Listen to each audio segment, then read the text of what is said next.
आज की हमारी स्टोरी है द डाइंग सन यानी डूबता हुआ सूरज। मैं आपको पहले इसको एक स्टोरी एक कहानी की तरह बताऊंगी और उसके बाद कुछ क्वेश्चंस हैं जो हम डिस्कस करेंगे ताकि उस तरह के क्वेश्चंस आपके एग्जाम में भी आ सकते हैं। तो डाइंग सन का क्या मीनिंग है, डूबता हुआ सूरज। और ये स्टोरी ये कहानी लिखी है सर जेम्स जीन्स ने। सर जेम्स जीन्स इस स्टोरी में इस कहानी में जिंदगी को हाईलाइट करते हैं। उन्होंने जिंदगी को हाईलाइट किया है और हमें बताया है कि दुनिया कैसे बनी, जिंदगी कैसे शुरू हुई, इससे पहले क्या था दुनिया में। उन्होंने अपनी एक थ्योरी पेश की और उनकी थ्योरी के मुताबिक यानी according to sir James Jeans theory पहले जमीन नहीं थी। जमीन सूरज का हिस्सा थी, सिर्फ सूरज था और सूरज बहुत ज्यादा बड़ा था। सर जेम्स जीन्स कहते हैं कि खला में बहुत ज्यादा सियारे मौजूद हैं और कुछ तो इतने ज्यादा बड़े हैं कि हमारी अर्थ यानी जमीन जैसे लाखों सियारे उसमें समा सकते हैं। और खला तो इतनी बड़ी है कि इसमें हजारों करोड़ों सियारे मौजूद हैं और उनमें फासला भी बहुत ज्यादा है, मिलियंस ऑफ माइल्स दूर हैं एक दूसरे से।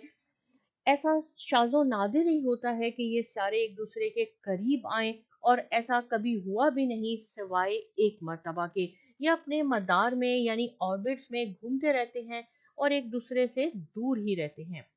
एक मर्तबा एक सियारा या सितारा आप कह सकते हैं गर्दिश करते हुए सूरज के करीब आ गया। और जब वो एक दूसरे के करीब आए यानी वो सूरज के करीब आया सितारा, तो उसमें ये हुआ कि दोनों के दरमियान एक आप कह सकते हैं कि कशिश पैदा हुई या पावर या वेव की वजह से सूरज के ऊपर बहुत ज्यादा प्रेशर आना शुरू हो गया, जिसकी वजह से सूरज की सतह पर कुछ बड़े बड़े माउंटेन बन गए। और जब वो स्यारा पीछे हटने लगा तो वो बड़े माउंटेन जो सूरज पे बन चुके थे वो ब्लास्ट हो गए और वो पहाड़ पूरी खला में टुकड़े टुकड़े होकर फैल गए। वो टुकड़े इतने बड़े थे कि उसमें से एक हमारी जमीन अर्थ बन गई। ये सर जेम्स जेम्स की थ्योरी है अर्थ के बारे में कि जमीन पहले सूरज का हिस्सा थी और इस तरह जब स्यारा उसके करीब आया उसकी वजह से माउंटेन बन गए और फिर वो ब्लास्ट हो गए जिसकी वजह से हमारी जमीन बन गई। आगे वो कहते हैं क्योंकि सूरज हमारी जमीन सूरज का हिस्सा थी इसलिए बहुत ज्यादा गर्म थी, लेकिन वक्त के साथ साथ उसका टेम्परेचर नॉर्मल हो गया। अब उसमें इंसान रह सकता है। वो कहते हैं कि नॉर्मल टेम्परेचर हो गया और वहां एक जानदार चीज यानी लिविंग ऑर्गेनिज्म पैदा हुआ।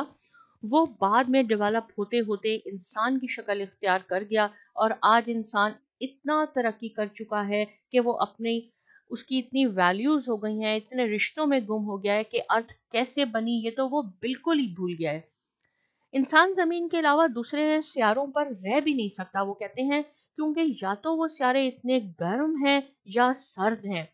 अगर सर्द हैं तो वो जम जाएगा और अगर वो बहुत ज्यादा गर्म है तो वो जल जाएगा। इंसान तो सिर्फ वहीं रह सकता है जहां नॉर्मल टेम्परेचर हो, एयर हो और लिक्विड की अगर कोई चीज है तो वो लिक्विड ही की फॉर्म में हो तो वही इंसान सरवाइव कर सकता है। और ये टेम्परेचर सिर्फ उसको अर्थ में ही मिलता है क्योंकि हमारी जमीन में एक परफेक्ट टेम्परेचर है जहां इंसान रह सकता है।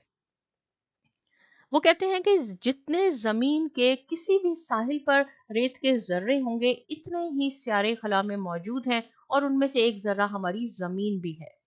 इंसान अगर सोचे कि हम दुनिया में कैसे आए, क्यों आए, तो वो डर जाते हैं क्योंकि इन फासलों को समझते समझते समझने के लिए हमारा वजूद यानी इंसान का वजूद बहुत छोटा है। हमें नहीं मालूम कि अर्थ के बाहर क्या है, खला कहाँ जाती है, कहाँ तक जाती है, कितने सारे मौजूद हैं और वहाँ जिंदगी है या नहीं है। इन तमाम चीजों के बारे में सोचकर इंसान काफी घबरा जाता है। सर जेम्स जीन्स कहते हैं कि खला में तो इंसान रह ही नहीं सकता, लेकिन कुछ ऐसी जगहें मौजूद हैं खला में जिसे हम टेम्परेचर बेल्ट कहते हैं।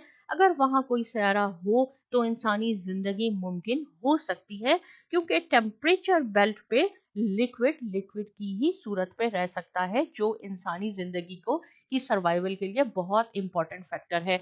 ये थोड़ी सी कहानी जो सर जेम्स जीन्स की थ्योरी थी वो मैंने आपको बताई कहानी की तरह। और ये कुछ क्वेश्चंस मैंने यहाँ लिखे हैं, इसको भी हम जल्दी से डिस्कस कर लेते हैं क्योंकि इसी से रिलेटेड क्वेश्चन आपके एग्जाम में भी आ सकते हैं। जैसे पहला क्वेश्चन मैंने यहाँ लिखा है, what are planets and how did they come into existence. के प्लैनेट क्या होते हैं और कैसे वो उनकी एग्जिस्टेंस हुई।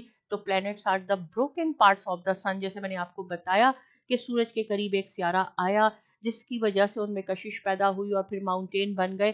तो सूरज जब वो सियारा पीछे हटने लगा तो उसके टुकड़े टुकड़े हो गए और जो माउंटेन बने थे और उसमें से एक हमारी अर्थ भी बन गई। तो जो प्लैनेट्स हैं तो उनके थ्योरी के मुताबिक वो broken parts of the sun है। They came into existence due to the tidal pull caused by some star on the surface of the sun। दूसरा क्वेश्चन मैंने लिखा है what is there sorry why is there no life on the stars। Stars पे क्यों जिंदगी मुमकिन नहीं है, क्योंकि जिंदगी सिर्फ वहां मुमकिन हो सकती है जहां पे नॉर्मल टेम्परेचर हो, लिक्विड आपका लिक्विड ही फॉर्म में रह सकता हो। तो आप इसको पढ़ेंगे, यही जो मैंने अभी आपको एक्सप्लेन किया है यहाँ मैंने आपके लिए शॉर्ट क्वेश्चन की सूरत में भी लिख दिया है। How is it that a star seldom finds another star near it? क्योंकि a star seldom finds another star near it because there is a distance। यानी मैंने आपको बताया कि millions of miles का distance है सितारों के दरमियान, बहुत ही कम होता है कि वो एक दूसरे के करीब आ जाए, वो अपने ही ऑर्बिट्स में मूव कर रहे होते हैं।